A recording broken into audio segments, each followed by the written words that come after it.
Jamaah, jamaah. Kayaknya jawab assalamnya belum kompak. Jawab salamnya enggak kompak. Pak, kira-kira kalau enggak kompak, Bapak marah enggak? Marah enggak? Marah. Kalau enggak kompak kagak enak. Bener apa bener? Kalau kompak, mantep katanya Bu, katanya kan.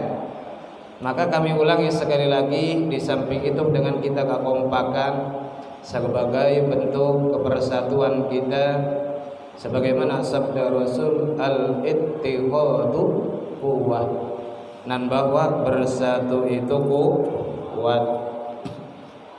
Yang maka dari itu kami ulangi sekali lagi, Assalamualaikum warahmatullahi wabarakatuh. Waalaikumsalam warahmatullahi wabarakatuh. Alhamdulillah. Alhamdulillahi rabbil alamin. Wa bihi nasta'inu ala umuri dunya waddin. Wassalatu wassalamu ala asyrafil anbiya'i wal mursalin wa ala alihi wa sahbihi ajma'in, amma ba'du. Allahumma anfa'na bima 'allamtana ya arhamar rahimin. Allahumma yassir lana wa la tu'assir alaina ya arhamar rahimin. Qala al-muallif rahimallahu ta'ala wa nafa'ana bihi wa bi'ulumi fid dharaini amin. Bismillahirrahmanirrahim. Rabbi shrah li sadri wa yassir li amri wahlul 'uqdatam min lisani yafqahu qawli. Allahumma rabbi zidni ilma warzuqni fahma. Yang kami hormati dan yang kami muliakan segenap para alim ulama, para kiai, para asatidz dan asatidzah, para hujjaj, para tokoh masyarakat, para tokoh pemuda, para tokoh agama, wabil khusus staf pengurus Masjid Jami Al Khairiyah, yaitu Bapak Ustadz Uri Asy'ari, dan pula Bapak Haji Sugeng, Bapak Haji Solehan, dan ustadz-ustadz yang lain yang dalam hal ini kami tidak bisa menyebut namanya satu persatu, tapi yang insya Allah tidak mengurangi rasa hormat kami, ta'zim kami, dan mahabbah kami kepada beliau, sekaligus pula para jamaah, bapak-bapak dan ibu-ibu, entah jamaah Masjid Jami Al Khairiyah ataupun yang dari musholla, yang mudah-mudahan dengan hadirnya kita pada malam ini senantiasa kita semua dimuliakan oleh Allah Subhanahu wa ta'ala. Amin. Alhamdulillah, kami panjatkan puji syukur kehadirat Allah Subhanahu wa ta'ala yang telah memberikan beribu-ribu nikmat kepada kita, bahkan taufik hidayah dan inayahnya, wabil khusus yaitu nikmat yang terbesar, nikmatul iman wa nikmatul Islam, serta nikmat panjang umur dan kesehatan kita. Sehingga dengan berkah nikmat tersebut, alhamdulillah, pada saat ini, di waktu ini, bahkan di detik ini, kita semua masih bisa melaksanakan apa kegiatan-kegiatan kita ataupun aktivitas kita. Terutama kita telah melaksanakan suatu kewajiban yang telah diperintahkan oleh Allah Subhanahu wa ta'ala, wabil khusus itu dalam melaksanakan ibadah salat Isya secara berjamaah dan dilanjutkan dengan kewajiban kita thalabul ilmi ataupun taklim. Cuma istirahatnya ya kelamaan semenjak sebelum masuk Ramadan, ya kan, istirahat berjalan pengajian diistirahatkan sementara, nanti setelah Ramadan katanya mulai lagi. Tiba-tiba ada COVID-19 corona. Sebenarnya mah corona itu ya tak kopi rokok nana. Iya, kopi rokok nana itu corona ya. Ya alhamdulillah pada malam ini kita bisa berkumpul kembali, bisa bermuajahah, bisa silaturahmi dalam acara taklim, dalam acara pengajian.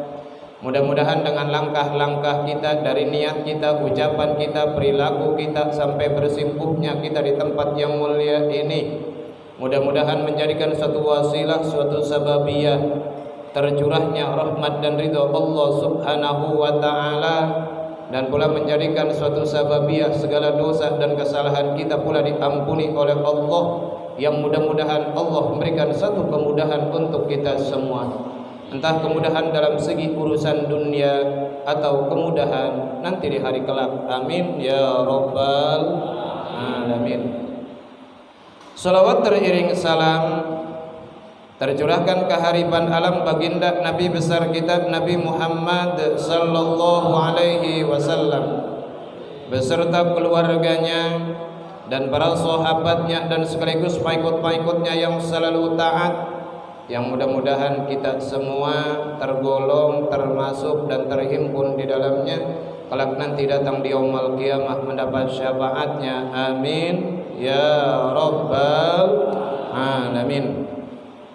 Kaum muslimin wal muslimat jamaah rahimakumullah, yang biasanya mah taklim kita ngisi di Masjid Jami' Al Khairiyah ini malam Kamis, cuma ba'da sholat maghrib.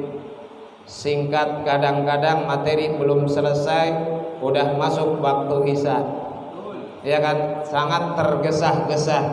Kalau sekarang mah bisa nyantai, ya kan, kita bisa tanya jawab enak. Kalau habis isya mah ada koringnya lagi, enak suaranya lagi, ya kan. Alhamdulillah.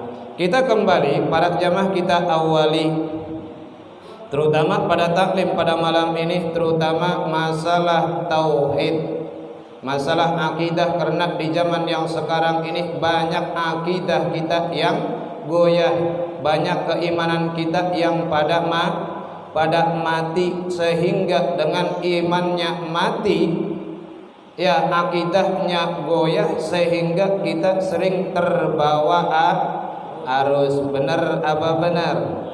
Cocok apa cocok? Cok kali cok. Cok. Maka kita awali, bahkan Rasulullah Shallallahu Alaihi Wasallam menanamkan awal terhadap ya kan orang-orang yang ada di kota Makkah selama 13 tahun, menanamkan masalah akidah, masalah tauhid kepada Allah Subhanahu wa taala, masalah mengesahkan kepada Allah. Apa sih yang disebut tauhid?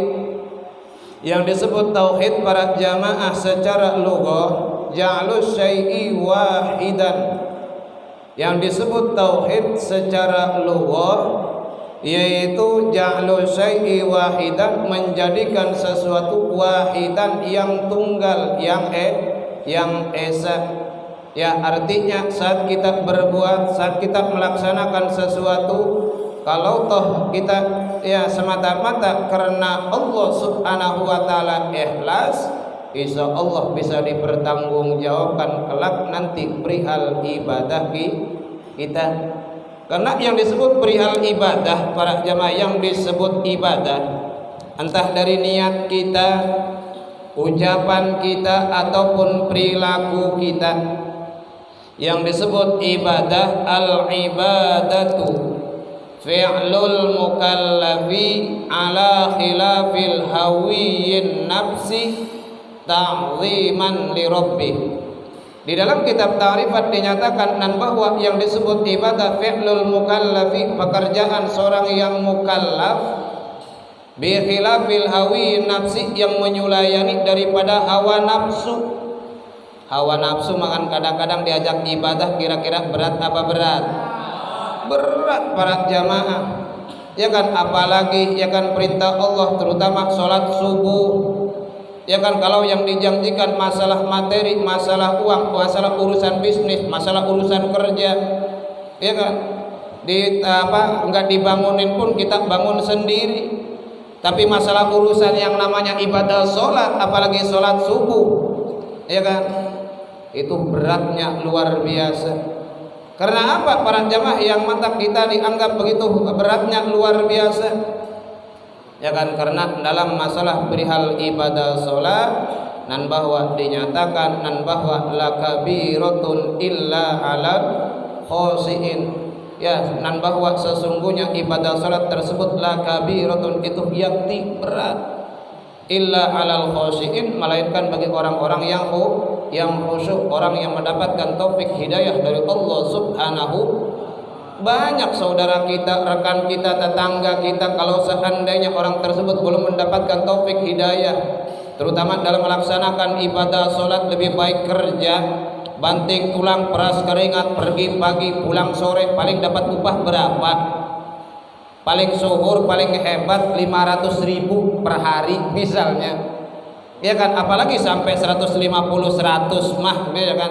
Tapi rela para jamaah, ya kan, semangat. Tapi masalah apa perintah Allah Subhanahu wa taala, padahal pahalanya, ganjarannya lebih besar daripada dunia dan seisinya, apalagi yang disebut perihal ibadah mahdhah. Ibadah yang ghair mahdhah saja dinyatakan rakaatul fajri khairun minad dunya wa ma fiha. 2 rakaat fajar saja, ya 2 rakaat sebelum fajar saja, ya kan, dibanding ataupun lebih baik daripada dunia dan seisinya. Ya kan, apa sebab pahala tersebut para jamaah, ganjaran tidak langsung diberikan oleh Allah Subhanahu wa taala langsung di dunia ini? Karena enggak bakalan kuat, enggak bakalan muat dunianya. Ya kan, enggak bakalan muat, karena urusannya kalau yang disebut dunia, ad-dunya masra'atul akhirah. Kalau sebut dunia mah tempat menanam untuk kebutuhan akhirat. Tergantung kita nanamnya, nanam apa. Kalau nanam padi, insya Allah kita akan memanen padi. Kalau seandainya yang kita tanam timun, pasti kita kelak nanti akan memanen timun. Kita nanam bonteng, pasti kita akan memanen bonteng. Kalau duren, ya pasti duren. Enggak bakalan kita nanam duren tiba-tiba panen timun, berarti ya kan. Nah, maka dari itu pembalasannya wal akhiratu jaza, nan bahwa akhirat itu hari pembalasan. Ya kan, cuma karena kita selalu menuruti hawa nafsu tadi para jamaah, kita tidak bisa memerangi hawa nafsu kita, sehingga kadang-kadang sering terbedaya dengan masalah urusan dunia. Apa dunia? Dunia itu harta, tahta, wanita, itu dunia itu. Ya kan? Apabila orang selalu memikirkan masalah urusan dunia semata, enggak pernah berpikir sekedip mata masalah urusan akhirat, sampai-sampai kata Rasul dinyatakan hammud dunya dzulmatun fil qalbi. Dan bahwa apabila kita selalu cenderung hati kita selalu yang kita pikirkan masalah urusan duniawi semata, enggak pernah berpikir masalah urusan akhirat, zulmatun fil qabri, ayat apa zulmatun fil qalbi, maka hati kita akan gelap. Kalau hati sudah gelap, kalau hati sudah buta, lebih parah daripada buta mata. Benar apa benar? Kalau buta mata kan hati-hati, kalau jalan takut kesandung, setelah kesandung jatuh, ya kan, kira-kira nanti resikonya sakit. Benar apa benar? Hati-hati kalau buta mata. Tapi kalau seandainya kita sudah buta hati, para jamaah itu enggak peduli. ya kan, mau membahayakan dirinya, mau merugikan dirinya, enggak jadi masalah. Yang penting kita masalah urusan dunia hasil, yang penting kita bisa meraihnya, yang penting kita bisa mendapatkannya. Masa bodoh, ya kan, bahkan sampai menantang, kalau urusan akhirat mah itu mah urusan nanti, yang penting madun. Benar apa benar? Enggak peduli, ya kan, masalah perihal haram dan perihal yang haram. Ya kan, bahkan sampai pepatah menyatakan apalagi yang halal yang haram